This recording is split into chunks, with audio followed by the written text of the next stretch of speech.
hombres forzados a comerse la carne de sus amigos muertos para sobrevivir, cámaras de gas reservadas para discapacitados, calaveras humanas conservadas como trofeos.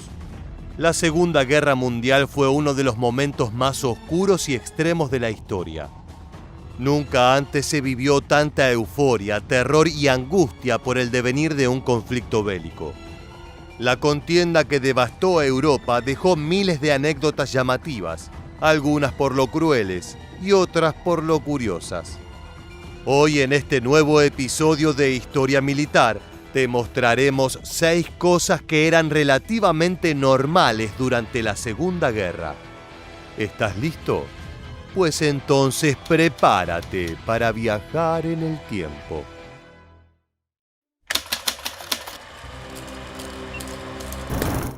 En la década de 1930, la industria del cine estadounidense estaba atravesando uno de sus mejores momentos.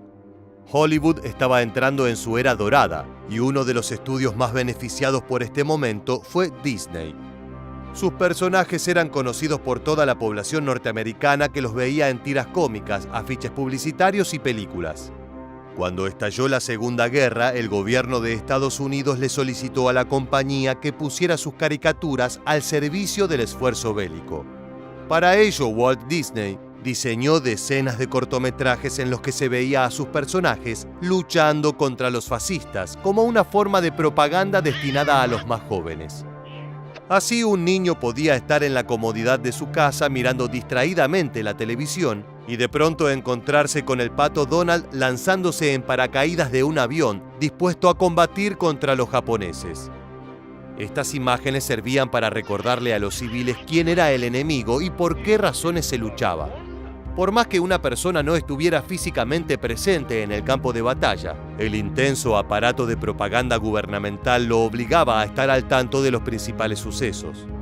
Por otro lado, las distintas unidades del ejército de Estados Unidos solicitaron a Disney parches e insignias que mostraran a sus caricaturas. De esta manera, los uniformes de la tropa llevaban al perro Pluto, Bugs Bunny, el cerdo Porky y Goofy en posiciones aguerridas y desafiantes, listos para destruir al fascismo. Curiosamente, el único personaje del estudio que jamás fue utilizado para decorar los emblemas militares fue Bambi.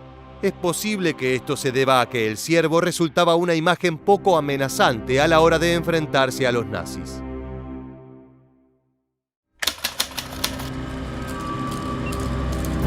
Es bien sabido que la crueldad era el pilar de la ideología nacionalsocialista. Sin embargo, el movimiento de Hitler se diferenció de otras dictaduras por haber cruzado todos los límites establecidos. Un claro ejemplo de esto fue el programa de eutanasia infantil puesto en marcha durante la primavera de 1939 en Alemania. El objetivo de este aberrante plan era eliminar las vidas que, de acuerdo al nazismo, no tenían valor, es decir, las personas discapacitadas que representaban un retroceso genético y una carga económica para el Estado. Fue así como el Ministerio de Interior del Tercer Reich publicó un decreto que obligaba a los médicos a denunciar a los recién nacidos con malformaciones físicas o señales de deficiencia mental. Los infantes eran trasladados a clínicas específicamente diseñadas para matarlos como si fueran ganado.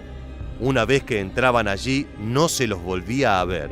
Se les administraban sobredosis letales de medicación o se les negaba el alimento durante días hasta que finalmente, abandonados y sin fuerzas, morían por inanición. Al principio el asesinato solo estaba reservado para bebés, pero con el tiempo la operación se fue ampliando hasta incluir jóvenes de hasta 17 años de edad. Se estima que unos 10.000 niños perecieron a causa de este programa. Sin embargo, esto no fue más que el inicio de la barbarie. En el otoño de 1939, Hitler firmó un decreto autorizando la iniciativa Tiergartenstraße 4, o más brevemente, T4. Con ella se ampliaba el programa de eutanasia para incluir a adultos y se creaban instalaciones de gaseo donde llevar a las víctimas para que murieran envenenadas. A pesar de que todo esto se realizó de manera clandestina, el ocultamiento de decenas de miles de muertes terminó por ser una tarea imposible. El asesinato masivo de discapacitados se convirtió en un secreto a viva voz que motivó grandes protestas, aunque todas ellas fueron duramente reprimidas por las autoridades.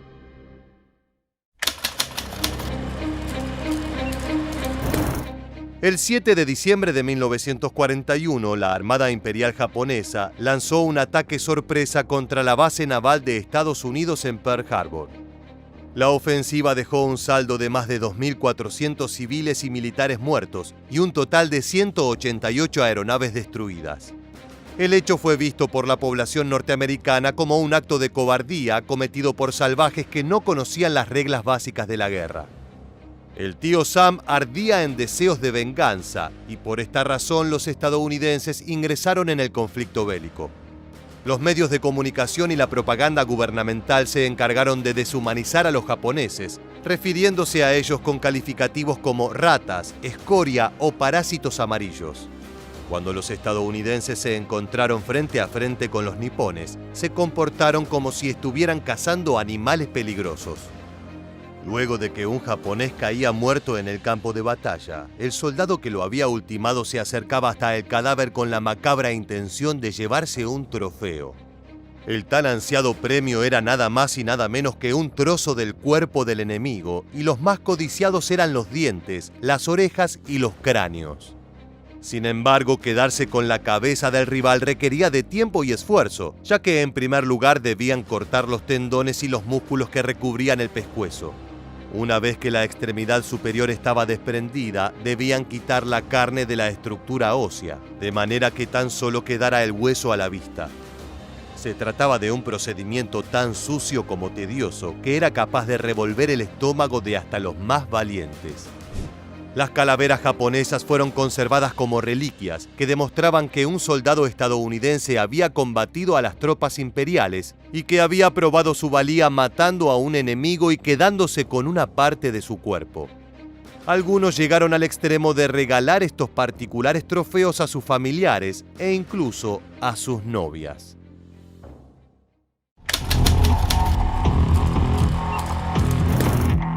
El 8 de septiembre de 1941, en el contexto de la invasión alemana de la Unión Soviética, Hitler dio una orden fulminante. Las huestes nazis debían rodear la ciudad de Leningrado y sitiarla hasta que sus habitantes murieran de hambre. Para el Führer era cuestión de tiempo antes de que la nieve, los 40 grados bajo cero, la falta de alimento, la ausencia de medicina y la baja moral hicieran efecto en los rusos. Fue así como se inició uno de los asedios más brutales de la historia y que terminó por prolongarse durante 872 días. Cada una de esas jornadas fue un infierno para la población soviética. La muerte acechaba en todas las esquinas y sobrevivir un día entero más pasó a ser visto como un milagro. En Leningrado, los militares al mando de la defensa organizaron el racionamiento de la comida, debido a que las bombas germanas habían destruido los depósitos donde se almacenaban el grano, la carne y la manteca. Cada persona recibía medio kilo de pan por día, pero un mes luego de iniciado el sitio, la cantidad se redujo a 300 gramos diarios.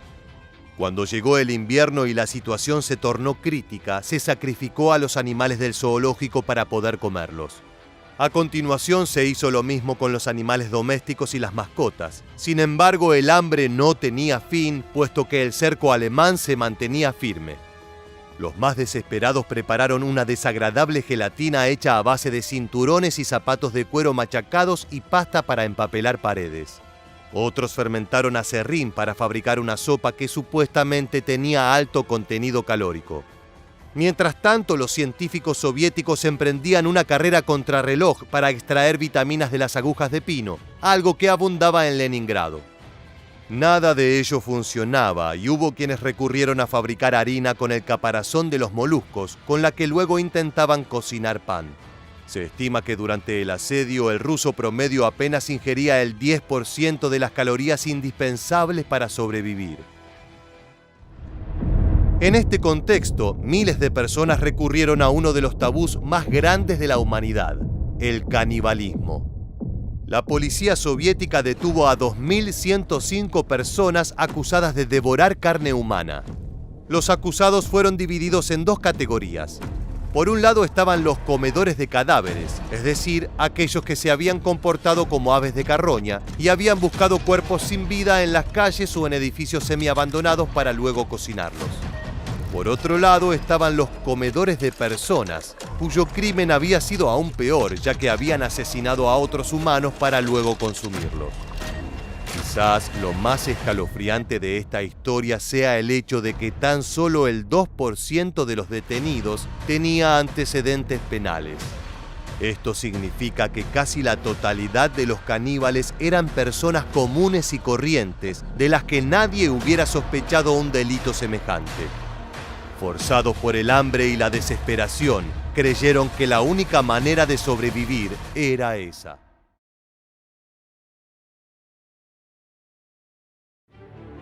La vida durante la Segunda Guerra Mundial fue dura en cada rincón del planeta. La escasez de bienes, la brutalidad del combate y el ingreso de nuevas tecnologías dejaron algunas postales que hoy en día parecen surreales. Desde sistemas de puntos para acceder a la comida, a universidades prestigiosas que se dedicaron a la tortura y experimentación con humanos. Ningún ámbito de la vida quedó por fuera de la influencia bélica, y es por eso que en este nuevo video de historia militar queremos explorar algunas de las cosas más extrañas que fueron normales durante la Segunda Guerra Mundial. Prepárate, porque algunas de ellas son realmente desagradables.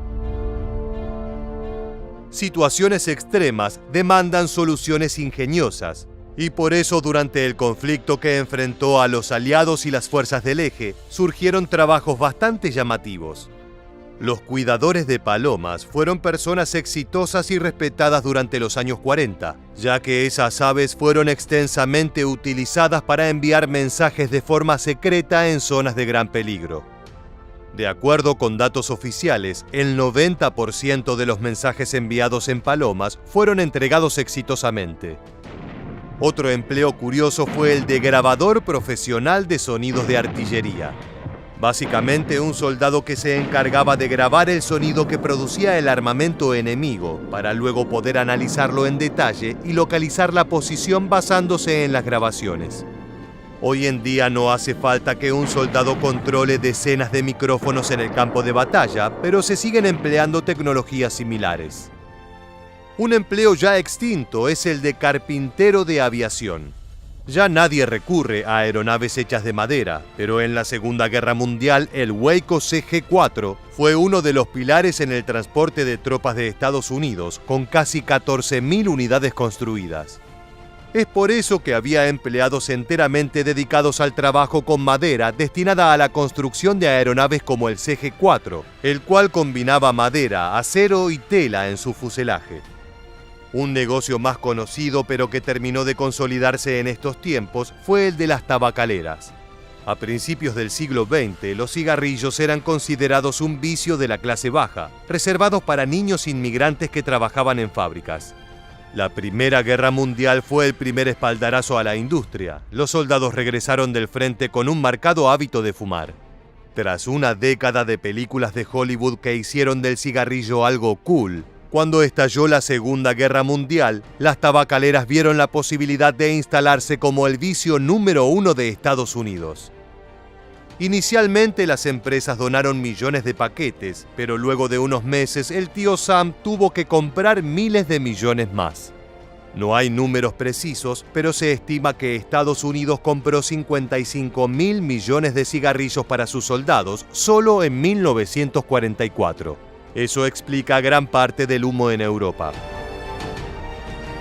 Más allá de los esfuerzos individuales y sociales, la Segunda Guerra Mundial fue un conflicto deshumanizante que sirvió de escenario para las atrocidades médicas más impactantes de la historia, principalmente en manos de las fuerzas del eje. Algunos de los experimentos más horrorosos fueron resultado de una serie de bombardeos norteamericanos realizados por un B-29 Superfortress que partió de Guam y fue derribado cerca de Fukuoka el 5 de mayo de 1945. Los 12 tripulantes escaparon, pero varios perecieron tras sufrir disparos en pleno descenso o al tocar tierra. En total, 9 lograron sobrevivir a la experiencia, pero fueron tomados como prisioneros de inmediato. El capitán Marvin Watkins fue enviado a Tokio para ser interrogado, y el resto fue transferido a la Universidad Médica Imperial de Kioto, una de las instituciones médicas más importantes de Japón. Allí fue donde los prisioneros conocieron un horror que parecía ser exclusivo del sádico Dr. Mengele en Alemania. Los restos de los aviadores norteamericanos fueron preservados en formaldehído hasta el final de la guerra, cuando la evidencia fue destruida.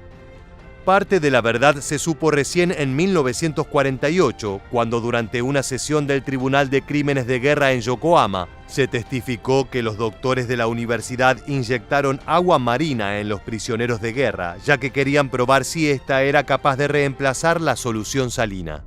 Además, los doctores residentes removieron partes del hígado de los cautivos para ver qué tanto podían sobrevivir.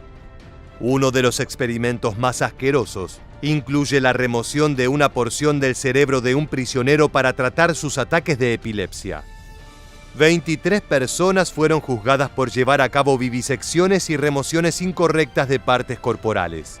5 de esas personas fueron sentenciadas a muerte, 4 recibieron cadena perpetua y el resto sentencias más cortas. Uno de los doctores no supo soportar la vergüenza y se suicidó. Durante años, los experimentos fueron el sucio secreto de la institución, solo apareciendo en menciones y notas al pie. Esto cambió en 2015, cuando el Museo de la Universidad colocó placas e infografías que detallan lo ocurrido y recuerdan la vida de los soldados que fueron torturados en esas habitaciones. Pero esos no fueron los únicos experimentos políticos realizados por los nipones. El Escuadrón 731 fue un programa encubierto de investigación y desarrollo de armas biológicas del ejército imperial japonés, para el cual se realizaron letales experimentos médicos sobre cuerpos de prisioneros chinos y rusos.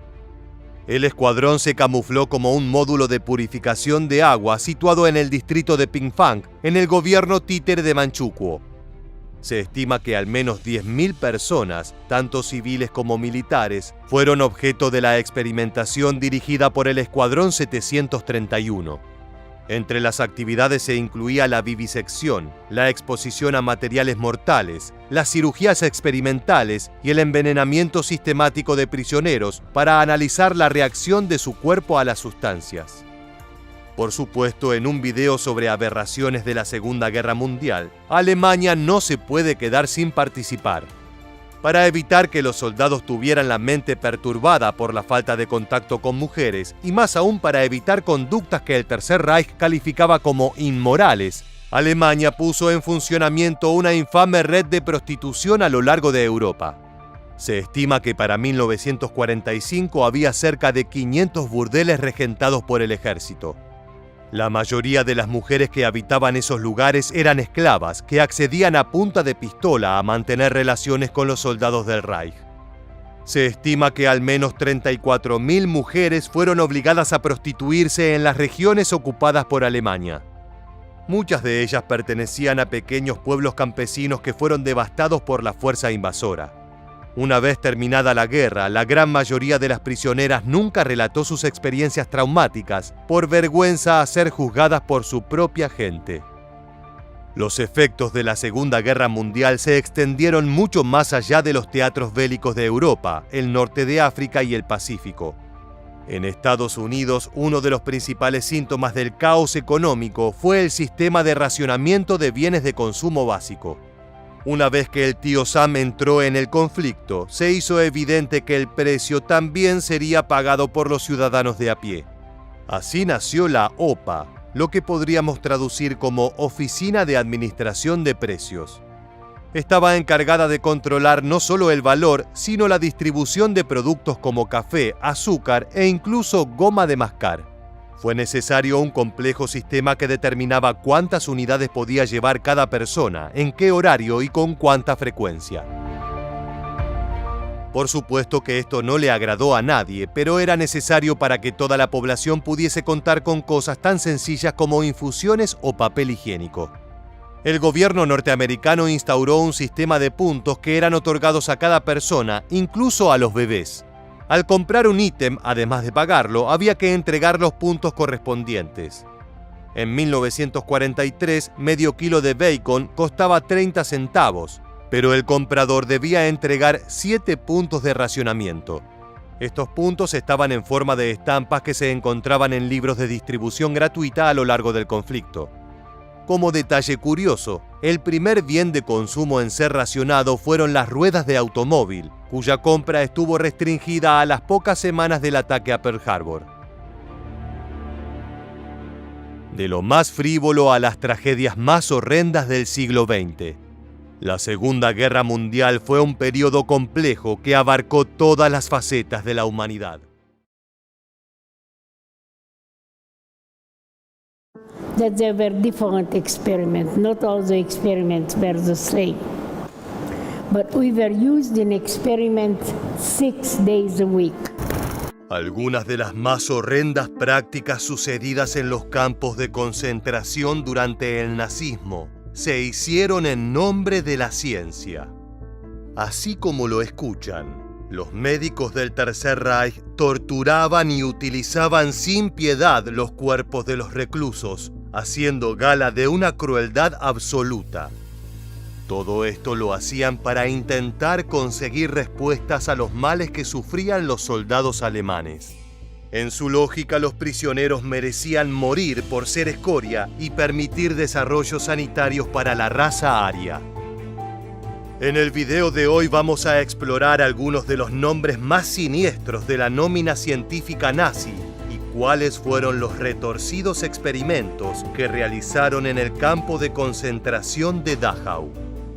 Prepárense para un viaje en el tiempo directo a la mesa de operaciones nazi de la mano de Historia Militar. Entre las sombras más oscuras del Holocausto, la retorcida ética del partido nazi abrió la puerta a experimentos médicos que desafiaron la cordura y los límites de lo humano. Cuando la atención de los científicos alemanes se desplazó de la salud individual a perseguir el perfeccionamiento de la raza aria, los límites morales de la ciencia se desdibujaron. Se justificaron horrores inimaginables a expensas de aquellos considerados indeseables, todo para intentar curar a los soldados del Tercer Reich. Bajo esta mentalidad perversa, alimentada por la promesa de financiación ilimitada y recursos, los científicos nazis emprendieron una serie de experimentos tortuosos, utilizando a seres humanos como conejillos de indias en campos de concentración, dejando miles de víctimas fatales y heridos. Mucha gente conoce el nombre del Dr. Mengele, pero hubo muchos profesionales más involucrados en estas atrocidades. Conozcamos a algunos de los más infames. Hans Eppinger. Hans Eppinger es un nombre que quedará en la historia de la medicina y la infamia de la Segunda Guerra Mundial. Nacido en Praga en el seno de una familia de distinguidos médicos, el destino de este científico nazi ya estaba marcado por una herencia de conocimiento y ambición. Su travesía académica lo llevó a Estrasburgo, donde forjó su camino hacia los lugares más destacados de la medicina. En 1903, con el título de médico en mano, inició su carrera en una clínica médica en Graz para terminar de establecerse en Viena en 1908. Fue allí, en la capital austríaca, donde Eppinger se sumergió en el estudio de las enfermedades del hígado, haciéndose un nombre en el campo de la medicina de forma honrada. Se convirtió en profesor a partir de 1918 en diversas instituciones de renombre, pero detrás de estos logros se tejía una sombra que empañaría su legado. Eppinger era miembro destacado del NSDAP desde septiembre de 1937 y abrazó la ideología nazi con fervor, convirtiendo su hogar en un refugio para las células de estudiantes nazis previo al ascenso de Hitler al poder, buscando el reconocimiento del partido. Su notoriedad creció durante el desarrollo de la Segunda Guerra Mundial, no por sus contribuciones médicas que lo venían destacando hasta el momento, sino por sus experimentos atroces en el campo de concentración de Dachau.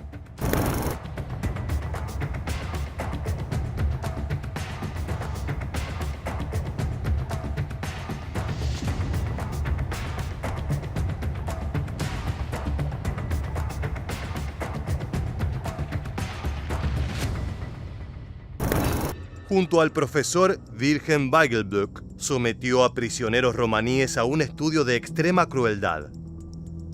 Su siniestro objetivo era descubrir si los humanos podían sobrevivir bebiendo únicamente agua de mar durante un periodo de 6 a 12 días. 90 almas privadas de alimentos fueron forzadas a soportar este experimento atroz. El resultado fue desgarrador. La mayoría terminaron el estudio demacrados por las cicatrices de la deshidratación y el hambre, consecuencia de la brutalidad científica impuesta por Eppinger. La agonía se debía a que los riñones humanos solo pueden producir orina menos salada que el agua de mar. Por lo tanto, para eliminar el exceso de sal ingerido al beber ese líquido, se necesita orinar más agua de la que se bebió. Al final, la trágica muerte llega por deshidratación, incluso cuando los sentidos indican que la sed ha sido saciada. A lo largo del ensayo, los prisioneros que sufrieron deshidratación extrema llegaron al punto de lamer los pisos mojados que habían sido obligados a trapear en busca de algo para beber. Este fue el cruel rompecabezas fisiológico que reveló el precio extremo que los sujetos experimentales tuvieron que pagar durante el experimento del retorcido científico nazi. Eppinger, una figura atormentada por sus propias ambiciones y lealtades, quedó grabado en la historia por los horrores perpetrados en nombre de la ciencia, distorsionada por la ideología impulsada por el Führer. Su legado es una advertencia sombría sobre los extremos a los que puede llegar la perversión cuando se entrelaza con el conocimiento médico. Sin embargo, no fue el peor de los exponentes de la medicina del Tercer Reich. Klaus Schilling. En las filas del nazismo, el nombre de Klaus Schilling tiene tantos méritos académicos como horrores inimaginables. Nacido en la ciudad germana de Múnich el 5 de julio de 1871, este médico realizó un ascenso meteórico a nivel académico, doctorándose en 1895 y dejando una huella imborrable en la parasitología con investigaciones que tienen valor científico al día de hoy. Desde las colonias alemanas en África hasta las aulas de la Universidad de Berlín, Schilling también se destacó por sus contribuciones en la medicina tropical.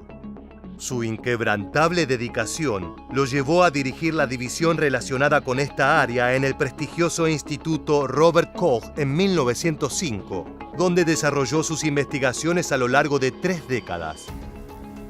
Sin embargo, la retirada del instituto en 1936 marcaría un giro siniestro en la carrera del médico alemán.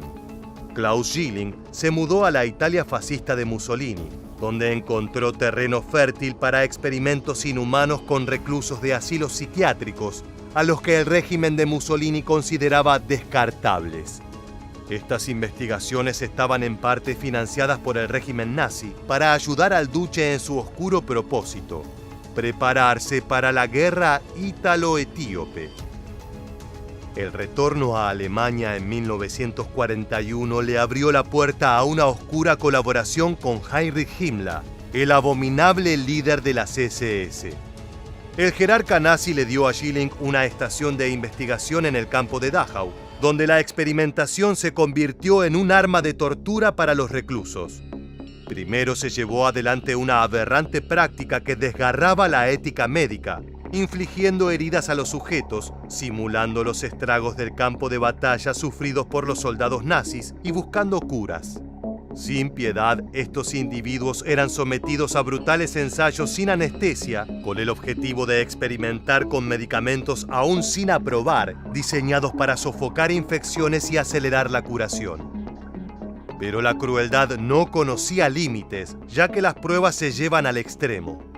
Por ejemplo, de forma deliberada, se introducían bacterias en las heridas, así como vidrio esmerilado y virutas de madera, para imitar laceraciones sufridas por las tropas nazis.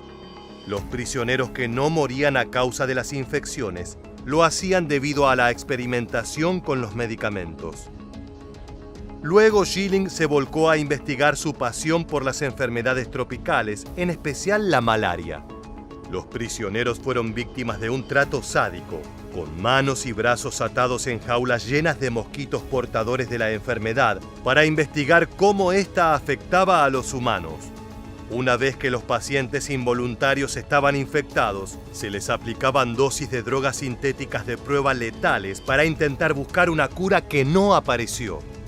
El saldo fue devastador, ya que entre 300 y 400 prisioneros murieron, mientras otros tantos miles quedaron lesionados de por vida. Schilling sería condenado por crímenes de guerra y crímenes contra la humanidad durante los juicios de Nuremberg. En los juicios de Dachau enfrentó el peso de sus acciones ante un tribunal militar general de los Estados Unidos, cuya investigación reveló un cuadro macabro de crueldades en el cual se mostraba sacerdotes, mujeres y niños entre los prisioneros que habían fallecido en sus ensayos. La sentencia para el médico fue la más dura y fue ejecutado por ahorcamiento el 28 de agosto de 1946, marcando el final de una figura controvertida y condenada por su participación en atrocidades científicas durante el Tercer Reich.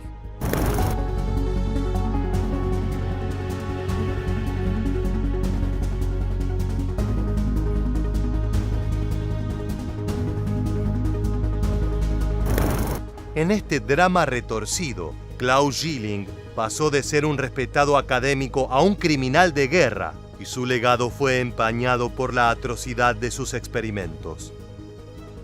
Otro de los nombres que mancharon de vergüenza las páginas de la historia de la ciencia alemana es el siniestro personaje que vamos a exponer a continuación.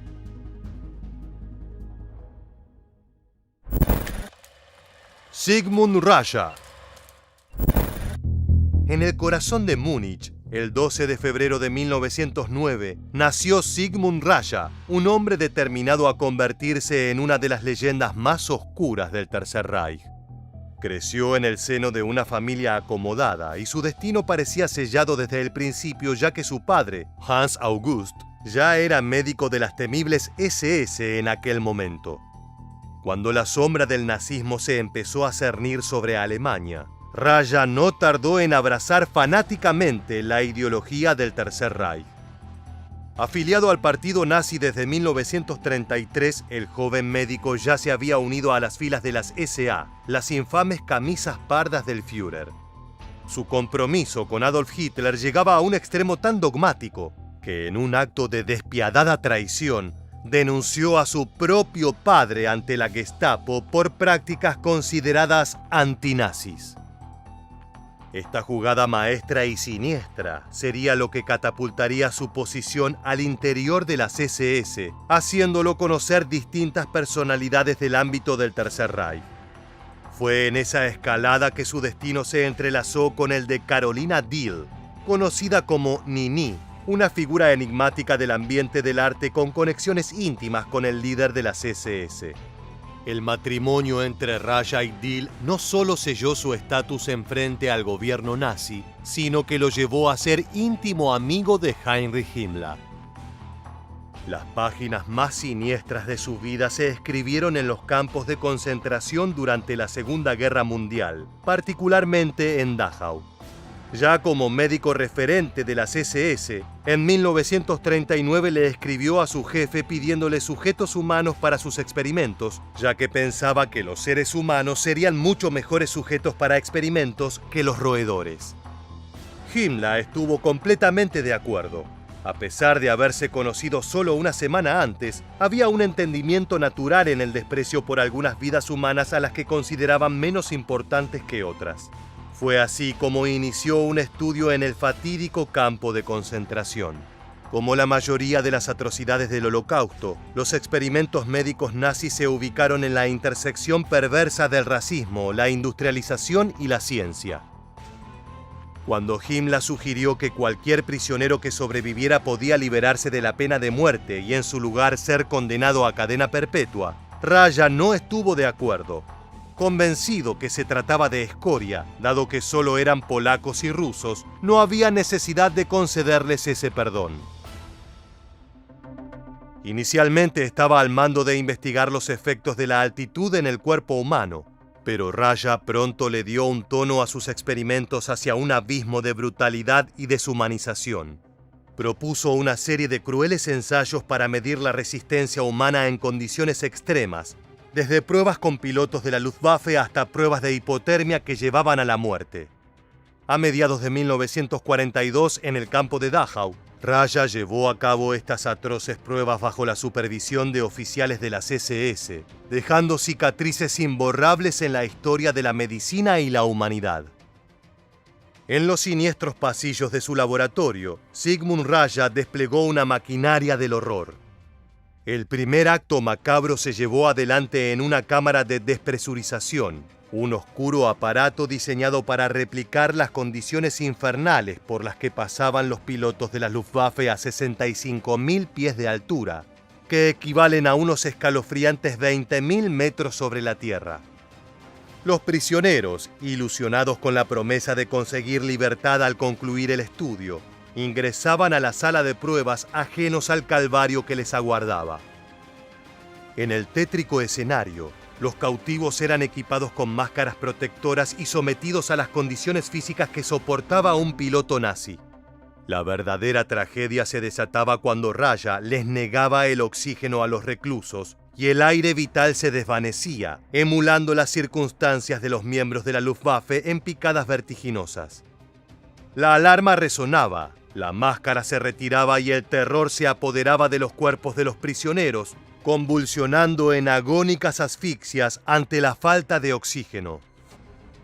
Las notas en los informes de Raja son tan ilustrativas como aterradoras. He visto personalmente cómo a un prisionero privado de la cantidad de oxígeno necesaria para sobrevivir le estallaban los pulmones. Esta es solo una muestra del tormento que se vivía en el laboratorio y que desafiaba los límites de la crueldad humana. En este teatro macabro, algunos ensayos generaron tal presión en las cabezas de estos pobres sujetos experimentales que la desesperación los consumía y terminaban por arrancarse los cabellos en un desesperado intento por aliviar la cruel sensación que los asfixiaba. Sin embargo, la macabra sinfonía de experimentos para medir la resistencia humana llevada adelante por este científico no conocía límites. En el crudo agosto de 1942, el Dr. Raja, en su escalada de horrores, decidió adentrarse en el inexplorado territorio de la congelación humana, debido al aumento de casos de pilotos que tras caer al agua sufrían de hipotermia. Fue así como se aventuró en un nuevo ensayo, utilizando un tanque de agua glacial como plataforma de experimentación. Este depósito, con temperaturas que variaban entre los 2 y 12 grados, se convirtió en la piscina mortal de alrededor de 300 prisioneros de Dachau. Raja, como un siniestro cronista de la desdicha, anotaba cada avance. Hasta la fecha he enfriado a unas 30 personas, dejándolas desnudas al aire libre entre 9 y 14 horas, hasta llegar a una temperatura corporal de entre 27 y 29 grados. Después de un tiempo correspondiente a un viaje de 1 hora, he dado a estos sujetos un baño caliente. Hasta ahora todos los pacientes se han calentado por completo en 1 hora como máximo, aunque algunos de ellos conservaban las manos y los pies blancos y congelados. Debido a que muchos prisioneros no respondían al tratamiento, Raja llevó las investigaciones a un lugar tan irracional como siniestro. A modo de prueba implementó un método al que llamó calor animal como método de reanimación. Exigiendo que le enviaran prisioneras femeninas del campo de Ravensbrück a Dachau, el médico obligaba a estas mujeres a convertirse en esclavas sexuales cuya función era clara: proveer calor a los presos que estaban al borde de la muerte por congelación. Los métodos eran grotescos, variando según las indicaciones del sádico Dr. Raja. Estas escenas insoportables iban desde colocar al preso en medio de 4 mujeres desnudas para intentar elevar su temperatura corporal, hasta prácticas más íntimas como la masturbación o frotamientos. En algunos casos incluso se las obligó a mantener relaciones sexuales completas con los presos semicongelados. Sin embargo, los sujetos de estudio morían invariablemente pese a los intentos de reanimación.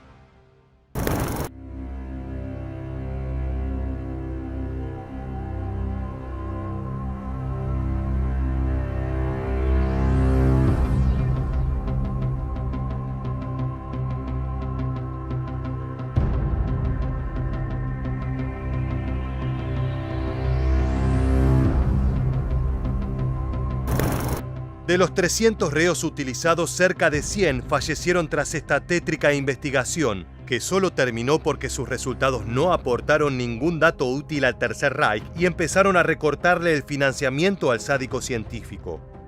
A pesar de eso, sus experimentos médicos continuaron hasta pocos días antes de la liberación del campo de concentración de Dachau en abril de 1945, cuando su espectacular carrera en las SS dio un vuelco inesperado debido a la revelación de un secreto familiar que echaría a perder todo lo construido hasta entonces. El médico y su mujer habían sido padres de 3 hijos cuando Carolina ya había cumplido los 48 años, lo que generó rumores en cuanto al método de concepción. Raya trató de opacar la polémica justificando la irregular situación diciendo que eran una familia muy fértil debido a la pureza de su raza, pero la verdad no tardaría en salir a la superficie. Mientras fingía estar embarazada de su 4º hijo, Dill fue arrestada por intento de secuestro y pronto se descubrió que los otros 3 niños tampoco eran biológicamente suyos. Los 3 vástagos de la familia Raya no eran del matrimonio, sino comprados o robados. El engaño fue un duro golpe para todas las SS y en particular para Himmler, su gran amigo, generando que decidiera imponerles un castigo ejemplar a ambos. El líder de las fuerzas nazis condenó al médico al castigo que probablemente más temía, enviándolo a Buchenwald en 1944 como un prisionero común. Carolina, por su parte, fue condenada a muerte y murió en la horca ese mismo año. En 1945, Raya fue trasladado nuevamente a Dachau y ejecutado el 26 de abril por un pelotón de fusilamiento, pocos días antes de la liberación estadounidense del campo. Su muerte sucedió sin contemplaciones, en el mismo lugar donde había extinguido cruelmente tantas vidas inocentes. La historia de Sigmund Raya, Klaus Schilling y Hans Eppinger es un viaje oscuro a través de la corrupción de la ciencia en los regímenes totalitarios, un recordatorio sombrío de los horrores perpetrados durante el terror del reinado nazi.